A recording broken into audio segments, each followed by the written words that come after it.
would be to. And it is rolling. What up? What up?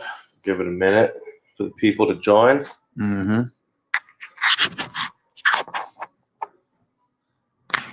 If anyone does.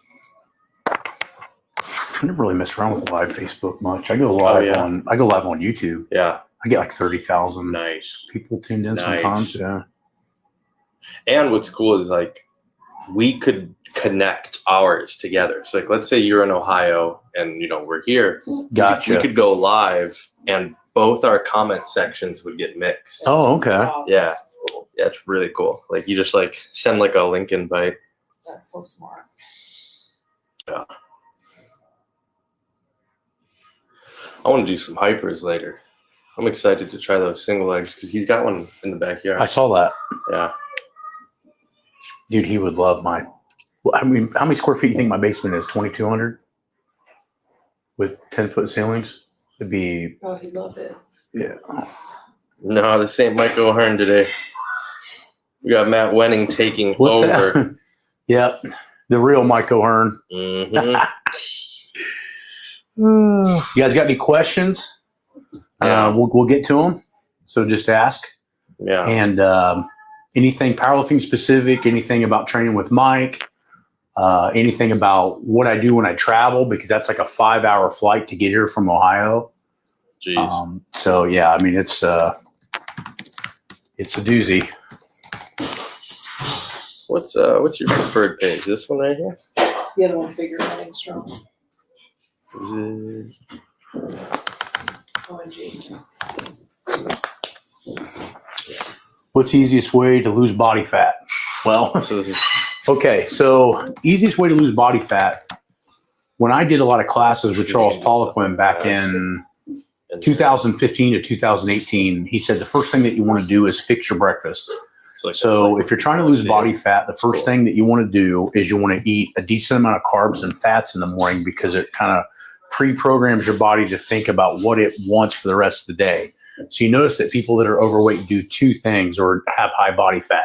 They eat high carbs in the morning, or they don't eat any breakfast at all. Ooh. And so I think that's two things that you can really work on is get up, have some red meat, some chicken, and try to get some high fats in. Pistachios, cashews, almonds, high fats, high proteins in the morning, and watch it basically start to curb out your carb cravings and make everything chilled out.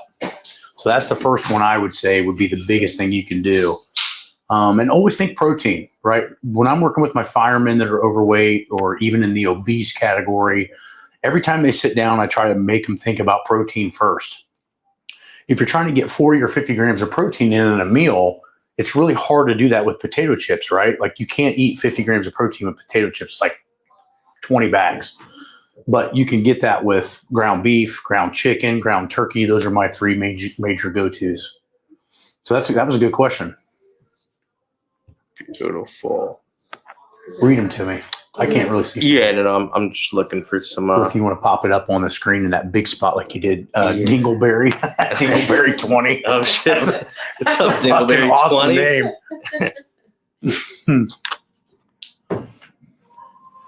When you do body weight exercises like push-ups and pull-ups, is more frequency required to progress?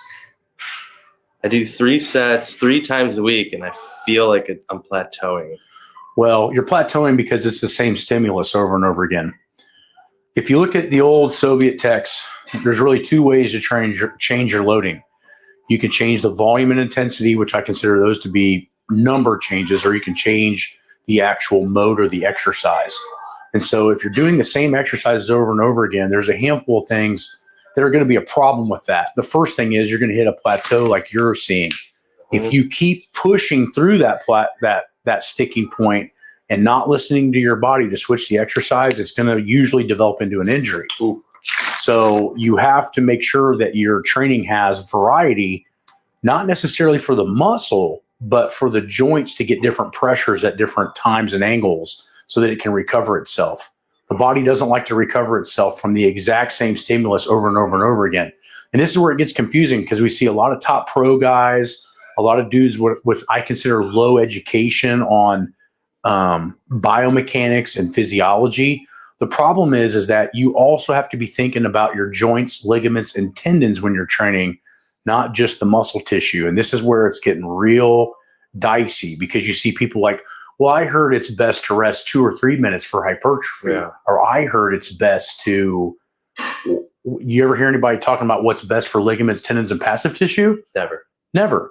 But what's the one thing that stops you from training usually? Those three things you just mentioned right there. Right? So if your training has a thought process, at least at a baseline level of what is my training doing to my passive tissue, you're already in a better mindset than the average person in the gym. Yeah. It's always about muscle.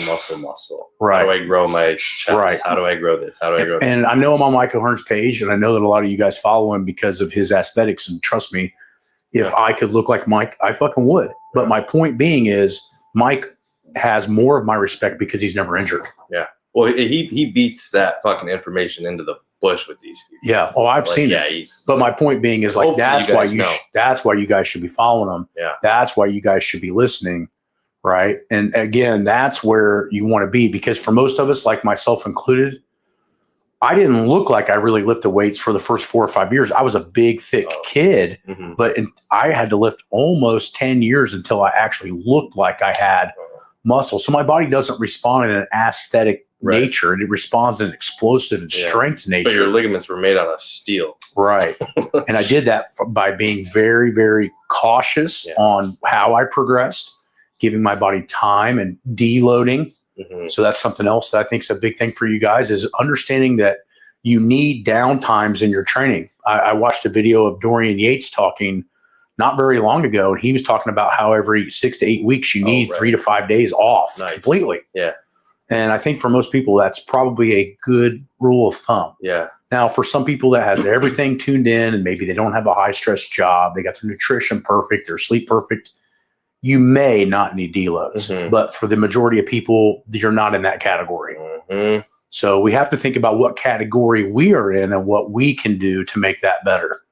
And again, stop comparing ourselves to other people and start comparing yourself to what cards you have been dealt right now. What's the next one? Doing single leg lunges, is that a size building exercise? It can be. And like we just talked about, guys, remember, think about, and I'm a big car guy. So anybody that follows any of my stuff knows that I have muscle cars I've restored for years. You can only go so far with a hammer and a screwdriver. And that's one exercise that will work when utilized correctly and at the right amount of time, intensity, and duration in the annual cycle. We are currently on my apps. We're currently on single leg work right now because what's your app? So we're on Conjugate Elite, Train Heroic. Hale can give you all that information. But my point being is we have seasons of time where we do lunges and a lot of single leg work. And I'm going to explain why.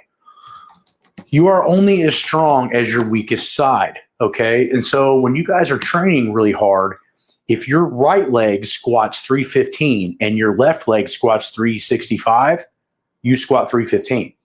And the reason is because of symmetry. Your body sometimes and oftentimes in a bilateral movement is limited by its unilateral balance. So I'll repeat that again. Your bilateral strength is oftentimes regulated by your unilateral strengths. So if I have one leg stronger than the other, I'm only as strong as my weakest side. And that also holds true for anterior and posterior work, meaning that my quadriceps can only display my strength in my squat as much as my hamstrings can control the knee tracking. This is why when you see on like my online coaching and apps, we do a ton of hamstring work. I have yet to run into anyone in the gym where their hamstrings are stronger than their quads, even out of the gate. Because you got to remember the patella is not only a bone, a kneecap for protection in case you fall down and protect the joint, it's a leverage system. So that particular muscle has a better lever than the opposite side, i.e. the hamstring. So the hamstring needs consistent, constant activation every so many days, or it's going to start going backwards. So it's always about balance and symmetry from front to back, which also leads us into strength being very relative to aesthetics, Mhm. right? You don't want these monster quads in the front and then you look like Pee Wee Herman in the back, right? I mean, how many times do we see that kind of shit going on, right? Huge biceps, no rear delts. Everything that you can see in the mirror. Yeah. And I think what you guys can do is if you're focusing, make sure that you're focusing on things that you cannot see in the mirror standing and looking in front of you. If 65 or 70% of your thought process is on the backside, you're going to have a better outcome, not only in injuries, but also in how you look. You're only seeing what you see in the front. Everybody else sees a 360-degree picture. Yeah. And in my opinion, when you're walking around, there's a handful of muscle groups that I think are the most predominant and the most impressive. Lats, glutes, calves, hamstrings, rear delts, triceps. Yeah. If those are massive and ginormous, I can almost guarantee you everything else is pretty good too. Yeah. And all of those were on the back. They're all on the backside. Yeah. Right. So, you know, that's kind of been my thought process. And a lot of times when I'm stuck with exercises that maybe I want to try something new or I want to hit a different angle. I mean, Michael Hearn's the first guy I go to text or call and be like, hey man, I'm having some issues here and there. What do I need to do? Mm-hmm. And he always gives me a straightforward answer on some things that I do. And, you know, I'm the same as him. I've never really been. You don't look on Instagram posts for honestly, we talked about that yesterday. Yeah. And honestly, there's 3 pillars that you need in order for Matt Wenning to come on your page and take a look at what you're doing and not cut your video and make you look like an asshole. Okay. 1, what's your strength level? If you're showing me how to bench press and you want to argue with me about bench pressing, I'm all for it, but you better bench 500, right? Yeah. If you come to me benching 185, I don't give 2 fucking shits what you have to say. Number 2, how long were you able to sustain that strength? Let's say you get to a 500-pound bench. If you can only hold that for a year or 2, and then you're completely grenaded, you probably don't know how to train. You're just a freak. And then the third one is how much education are you willing to put? How much money are you willing to pull out of your pocket, put down and go to school and actually learn new things? And that's the thing. So education, strength, and longevity.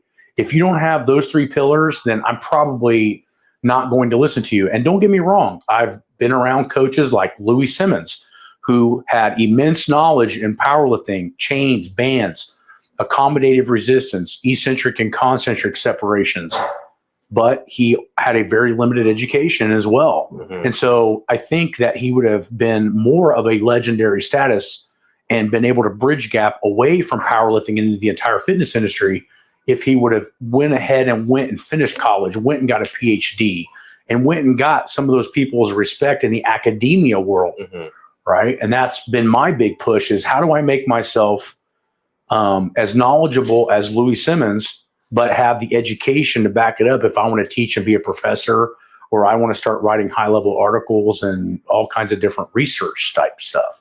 So those are the things that you need to look for in followers: education, longevity, and strength level. Those, and I think that might even be, if you want to put those in 1, 2, 3, I say longevity, right? Then I say, and this is going to fucking piss people off, then I say strength level. Yeah. Because we got a lot of people that are fucking doctors that don't understand shit. Don't know shit. We got, I don't know if Mike wants to say names on the channel, but we got a handful of dudes in this field that are Dr. So-and-so, and they can't lift a fucking thing. 1 second.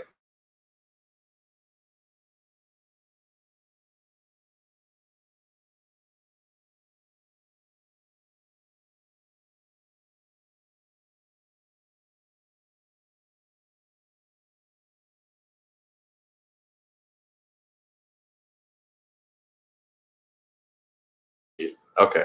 Yeah. So you guys want to make sure that you want to listen to those 3 pillars and follow people that are doing that. So yes, single leg lunges can work, but they're only a portion of the puzzle.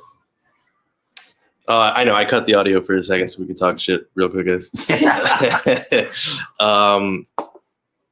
Matt, were you in the Netflix movie called West Side vs. the World? Absolutely. Yeah. If you watch, I was in about 25 minutes of it. Nice. They sent me over and asked me about Louis, and we talked. And so I was kind of the catalyst of the movie in some ways because I was the counter swing, meaning Louis kicks me out of West Side Barbell, and then I get better and go back to Louis' meet and kick the shit out of him and take all the prize money. So if you really watch that documentary, you're going to see, and it's pretty damn truthful of all what happened.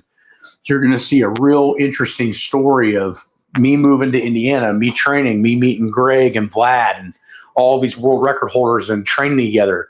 But my best lifts did not come until after I left West Side Barbell and I was in complete control of my training, because with Louis and with West Side, what you found is that positive sides. One, I learned what kind of intensity it was going to take to break world records. Mm-hmm. Two, I realized that nobody breaks world records without teams. You need a group of people that have the same goals in mind. It's really hard to take out 900,000, in my case, 11 and 1,200 pound squats. You can't do that without spotters. You can't do that without an atmosphere. Now, maybe there's a handful of guys, like I know Zadrunas Savic is trained by himself in a basement, no music, just basically Hannibal Lecter. Yeah. That's one dude out of a million, right? Right. So you notice half Thor Bjorgesson has a team of people he trains with. Yeah. All the best guys. Ed Cohen had a huge group of guys that he trained with for years. And so that I learned.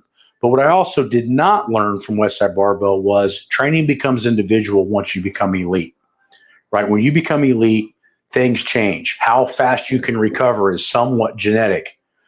How you adapt to training is somewhat genetic. Yeah. Chuck Vogelpool got insanely strong off of bands.